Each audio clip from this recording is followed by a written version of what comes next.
ప్రముఖ చారిత్రక పరిశోధకులు న్యాయవాది శ్రీ దిగవల్లి వెంకట శివరావు గారి నా సాహిత్య జీవితం 12వ భాగం 14/8/25.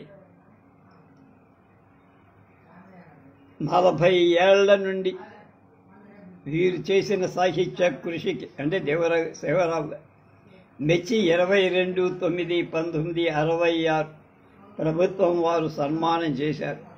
ఆ సందర్భంలో అనేక మంది ప్రముఖులు సందేశాలు పంపారు.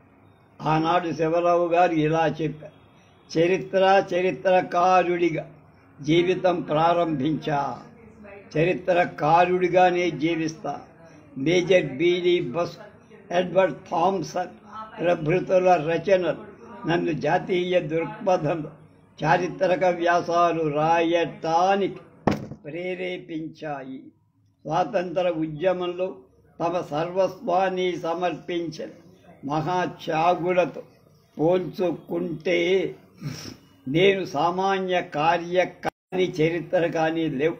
కనీసం ఆంధ్రప్రదేశ్ చరిత్ర జాతీయ దృక్పథంతో పరిశీలించే రాయాల్సిన అవసరం ఉంది.